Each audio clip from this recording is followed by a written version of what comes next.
Chapter 2: The Money Current. Commodities and the Secret of Real Assets. After the longest night of my life, I woke up again. It was still the 13th of December, 2025. Bitcoin had started climbing from 90,000 to 93,000. The bait fish were still screaming, "Buy to dip!" This time, I wasn't shaking anymore. Buy the dip. In my past life, I remembered one thing clearly. BTC would get a short rebound into the 100,000 to 110,000 zone late in 2025 before the real descent into hell began.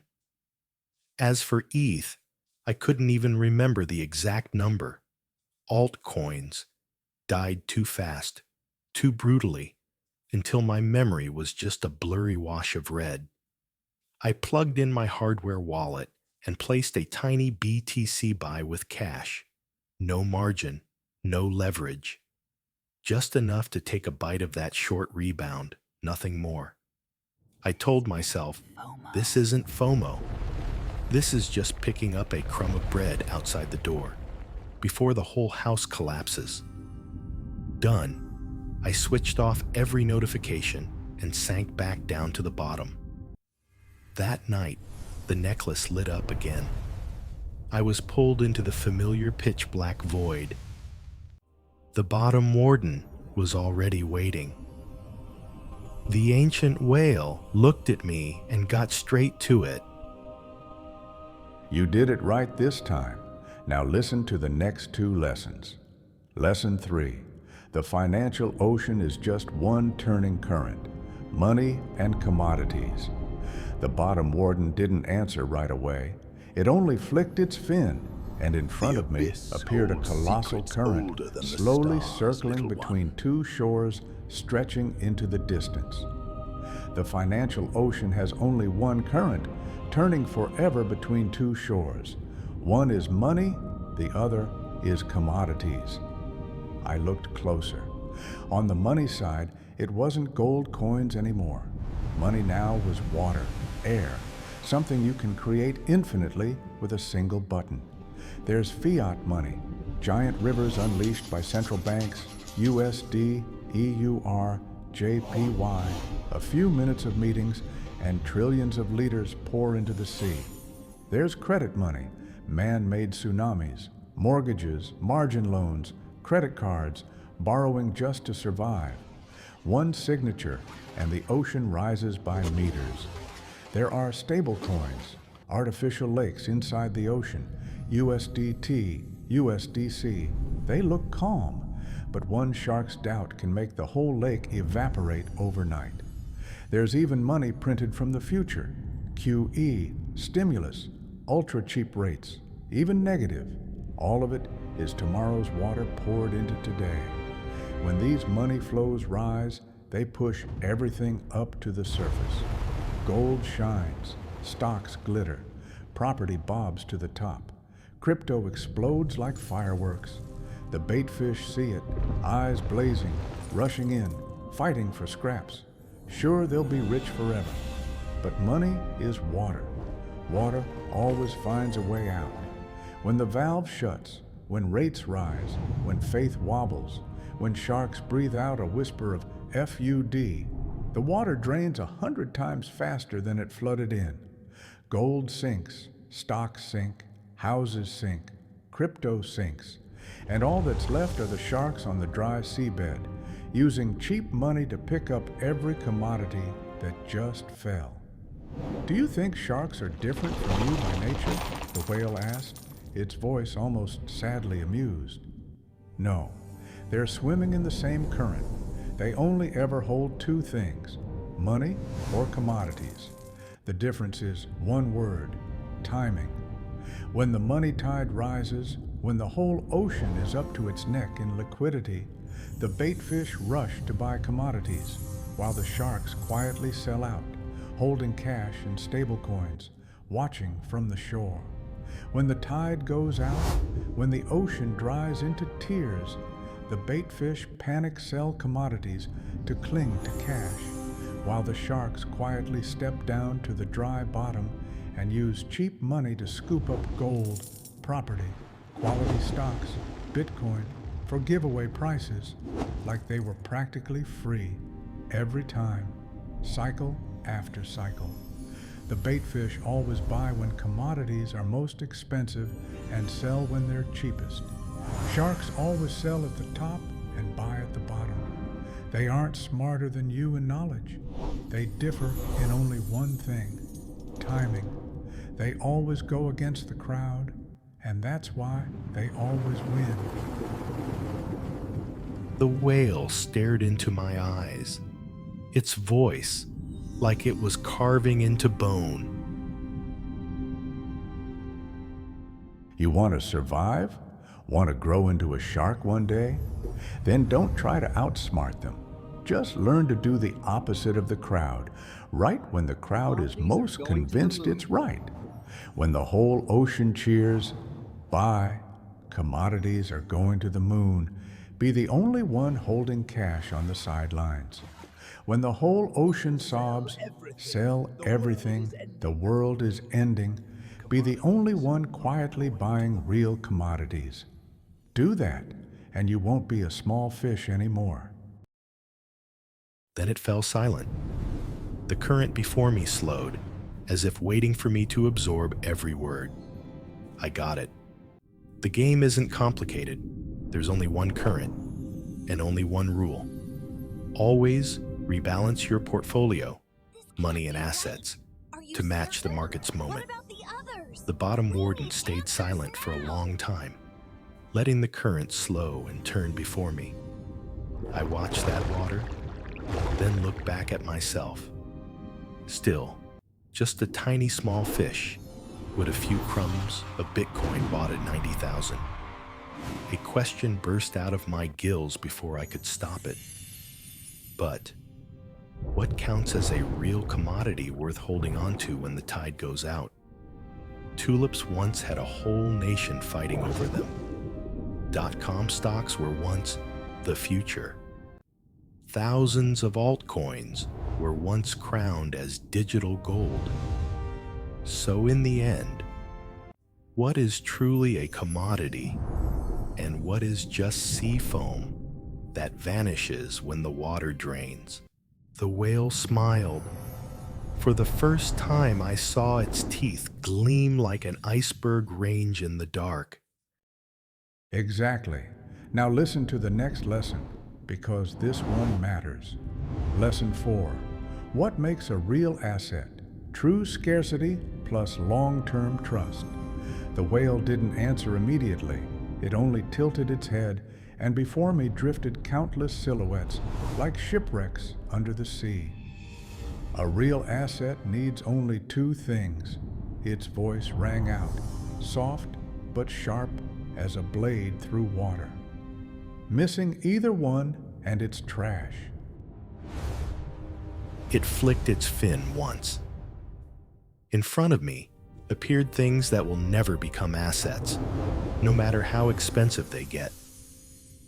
Rice, bread, soft drinks, petrol, the things you need to live every day. They can get pricey in shortages, but they're never assets, because they aren't truly scarce. Plant more fields, build more factories, and you'll have billions of tons. Nobody holds rice for life to get rich, because tomorrow the warehouses are full again. It flicked its fin again. Up came things that look scarce, but lack long-term trust. Beanie Babies, limited edition, plush toys from the 90s, once sold for thousands because only 500 exist. Then factories pumped out millions more. Trust evaporated, and now they sit in second-hand toy bins for a few dollars. Ape NFTs, rock NFTs, once marketed as unique 1/1, digital scarcity, but trust lasts only months. When people realize anyone can mint another ape, or the project dies, trust collapses and they go near zero. Thousands of next Bitcoin altcoins with a 21 million supply. Yet the devs hold the private keys. or can hard fork and change the rules anytime. Scarcity is just talk. Trust isn't there, so they die when the tide goes out. The whale swept its fin again. This time, things appeared that are truly scarce, but trust hasn't lasted long enough. Limited Hermes Birkin bags, Patek Philippe watches, only a few pieces a year. Their scarcity is tightly controlled, and right now the wealthy have strong faith in them. Today, they are assets. Their prices climb year after year. But if one day, perfect 3D printing arrives, or the rich fall in love with something else, trust wobbles, and there'll be nothing more than pretty leather bags in a glass cabinet. Then it paused. The light softened, and the image of gold appeared. Gold has existed for 5,000 years, naturally scarce. Mining an ounce costs tens of thousands, and you can't print more no matter how much you want to. Its trust has been tested through every war, every regime collapse, every crypto winter. If tomorrow someone claims, "I can make cheap artificial gold," the whole ocean will laugh, because rumors like that have come and gone, and gold still lives. Only when that technology truly appears and proves itself would gold lose one of its legs. As long as that day hasn't come, gold is still king. Finally, it swept its fin one last time. Bitcoin appeared from a worthless line of code in 2009, growing into a mountain in the ocean. In 2009, it wasn't worth a cent, but code already carved it in. Total supply only 21 million, not one Satoshi more. Issuance halves every 4 years. Scarcity encoded, unchangeable without the whole network's consensus. Trust arrived slowly. First a few people, then thousands, then millions, then funds, corporations, even nations. Every time it was called a bubble, every time it was banned, every time it was declared dead, it survived, and trust gained another layer of steel. The whale looked at me, eyes deep as an abyss. A real asset isn't whatever is priciest today. It's what still holds value when the whole ocean has cried itself dry. It's what's so scarce you can't print more, and so trusted nobody dares doubt it. Gold has done that for 5,000 years. Bitcoin is walking that road. Everything else is just sea foam. Then it fell silent. The images dissolved. Only 2 words remained glowing in the dark. True scarcity. Long-term trust. I nodded, but the question still burst out of my gills. I couldn't hold it back. So, I just bought Bitcoin at 90,000. Does that mean I'm already holding a real, valuable asset? Then why, in my last life, did I see it crash brutally in early 2026? Faith shaking across the ocean, everyone selling like mad. The whale looked at me, as if seeing through 2 lifetimes.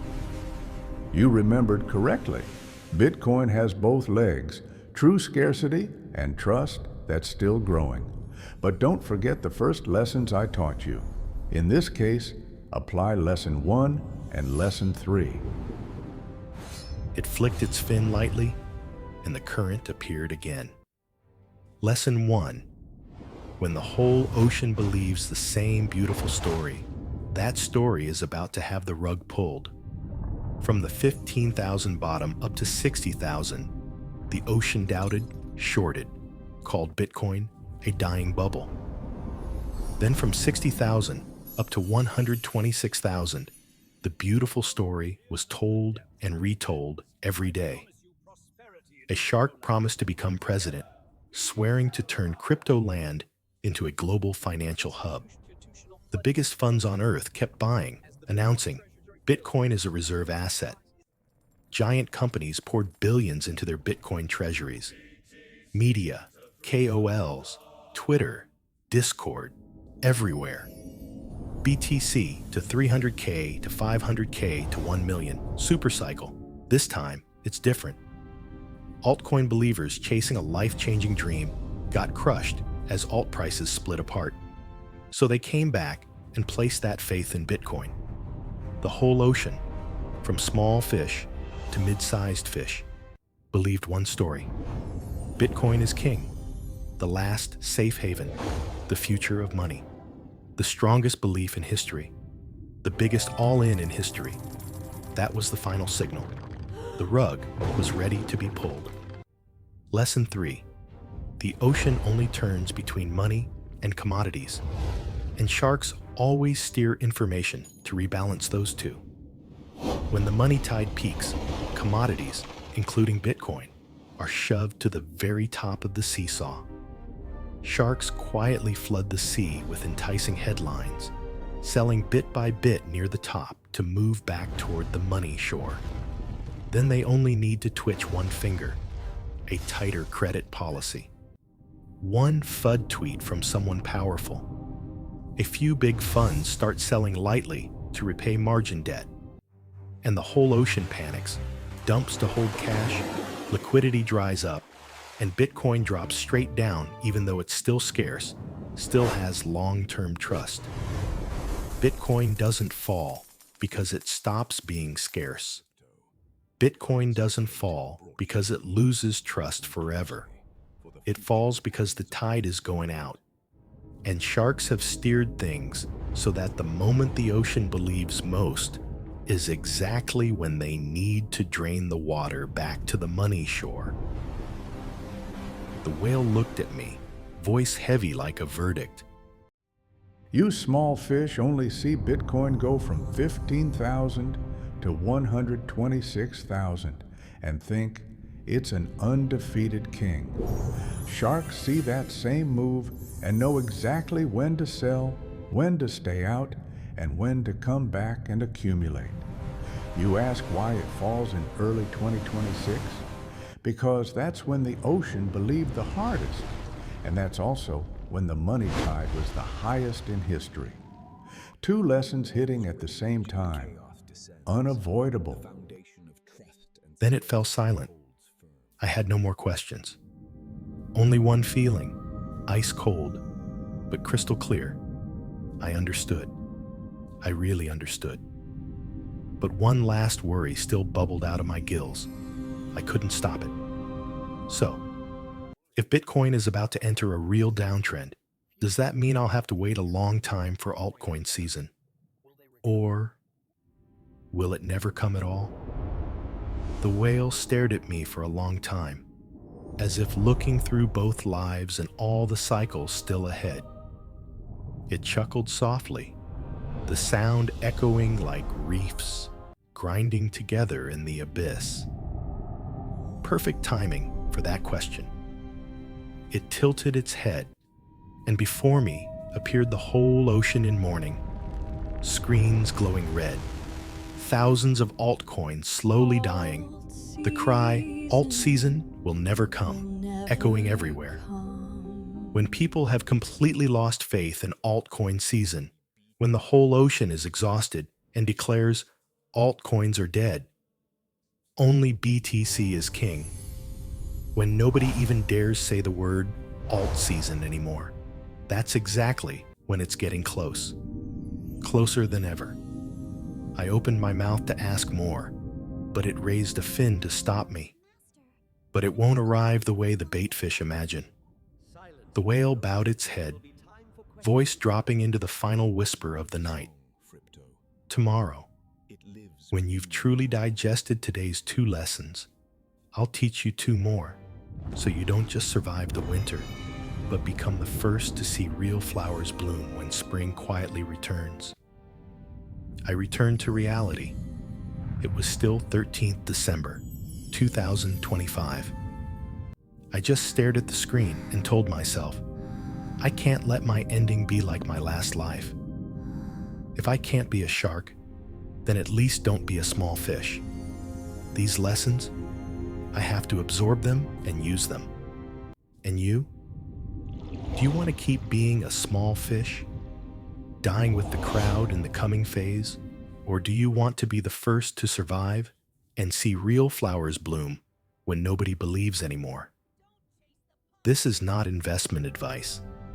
This is a warning from a small fish who has died once and doesn't want to die a second time. If it sends a chill down your spine because it feels too real, do 3 things right now. Like this video, so the algorithm pushes it to more small fish.